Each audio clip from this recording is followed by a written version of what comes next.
Hey everybody, hey Abby. Hey girl. Welcome everybody to Girl, You're Not Alone. And today we are talking about self-sabotage and how to prevent it. Stay tuned.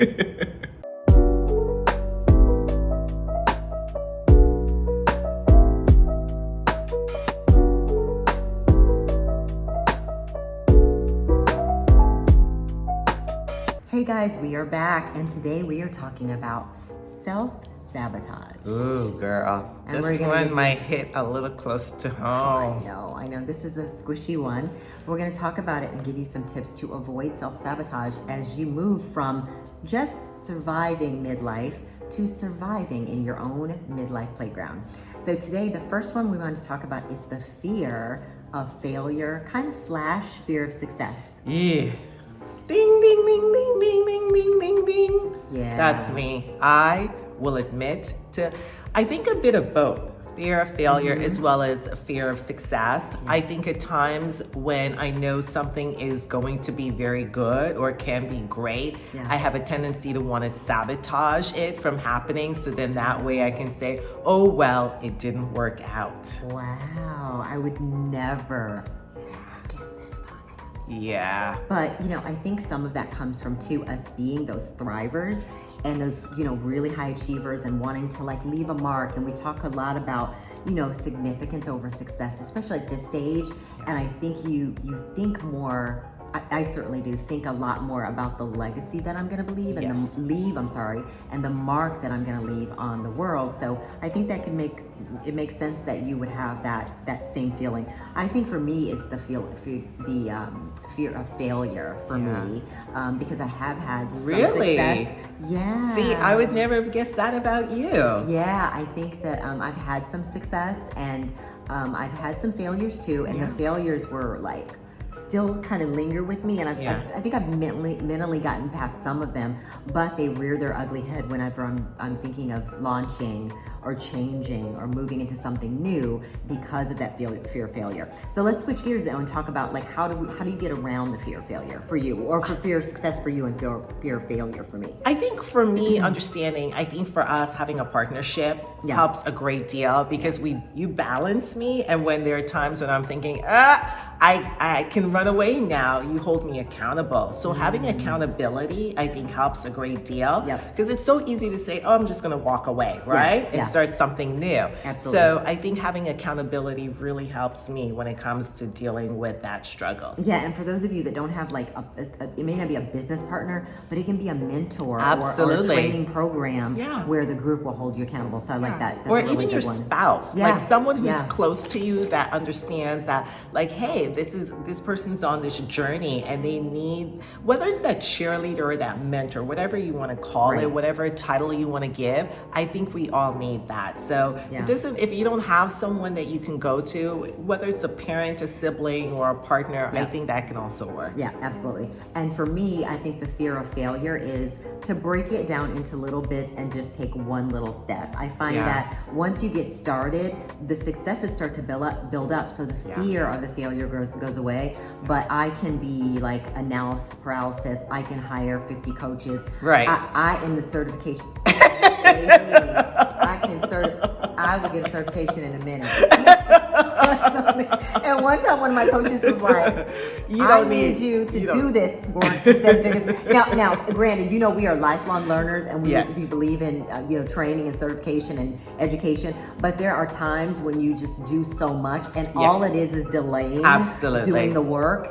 And so for me, it wasn't about me being afraid of the work. It was about if I start and then I fail. So I found that taking that first step and having accountability, but for myself, making myself take that first step makes. I love that. I love that. What's the next one? Imposter syndrome. Ooh, girl. I think we all struggle with imposter syndrome, so define right? that for people, because some people may not be sure exactly. I think it's just the fear that people will think, or you're not who you say you are, right? The fear that somebody will discover you're not as smart. Or as clever or as talented as you claim that you are. Right. She foolish. Right? So I think everybody suffers with imposter syndrome at some some stage or the other, whether it's you're an entrepreneur, you're working for a company or whatever it is. I think each and every one of us walks around with a little bit of that fear inside of us. What do you think? Yeah, I agree. And I think one of the keys to getting around that, again, is to do and surround yourself with those cheerleaders and people that let you know who you really are. We're meeting with a woman in a couple of days, and one of the emails, her email, and I won't share her name, but she described herself as excellent in whatever she did, and I was like, that's what I'm talking about. Like, you need to self-talk when you have imposter syndrome, self-talk, and then practically looking at all the things that you've accomplished. That cheat sheet of like, you've done this, you've done that. Like, some of you, just looking at your LinkedIn profiles when you reach out to us, we're like, wow, like, ooh, we got to make sure we do right by this person just because they're so accomplished, and we want to be part of that success, you know, that success. But just looking at your successes and remembering not only how far you've come, but how far God has brought you, I think can really bring that back to who you really are. I love that, because I think sometimes you forget about the success. It's so easy to remember the losses, and it's harder for us to remember our wins, right? So focus on the wins and celebrate the wins, and be okay. It's okay to brag about those wins also, because if you're not bragging about it, who's going to brag about it for you? That's right. That's right. Right? So make sure you celebrate yourself. Yes, and remember all the amazing things that have brought you to the point that you are. The next one is other people's opinions can be self-sabotaging. Girl. I think this one I've gotten much better at. I really think that I have surrounded myself at this part of my life with cheerleaders. Now, that doesn't mean that they don't call me out when I'm wrong, but it's in a loving way. I will never forget Maya Angelou said, you can be honest, but you don't have to be brutal. That's so she never liked that term of being brutally honest. And I never had thought about that before until I read that. So yes, I have friends that are honest with me, but they do it, and my husband who's super honest with me, but they do it in a loving way, caring way. And it's always to lift me back up and usually get me back focused, quite honestly, than to, you know, make me feel bad about myself. So I think that's a really way to get around the other people's opinions. And what I love about this particular one is that other people's opinions, it's other people's opinions, right? Those that love you are never going to say anything to hurt you.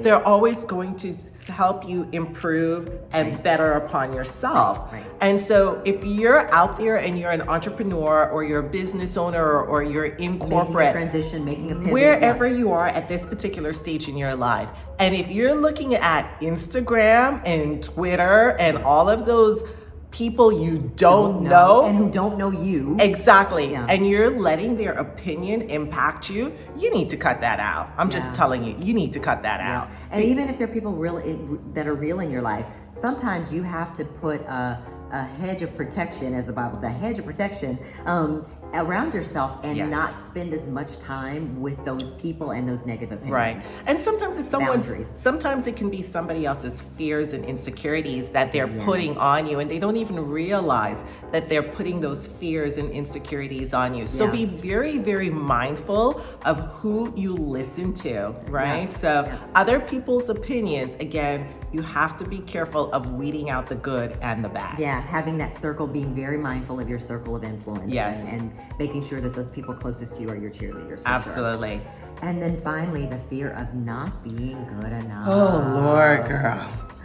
This one's so good, and it's so simple but so hard to execute. But it's, you know, if we all could just remember how like beautifully and wonderfully and uniquely made we are by God. I was doing a post actually on a photo the other day, and I was just like, I know that I'm my best self when I am just working on being my best me. If I can just like not worry about anything else, but just be like, how can I be the best me today in this situation, in this meeting, in this, you know, coaching session, and this, whatever it is. Like, if I can be my best me, that's how I get over not being good enough. Because you are enough. Exactly how you are is enough. Absolutely. And if you don't feel confident, then go do the research. Go educate yourself. You know, there's no reason that you should feel like I'm not ready to step into that situation, because there's always opportunities to learn and grow if you don't feel comfortable or good enough to take on something new or to tackle a new job. You know, there's always that learning learning curve there. And,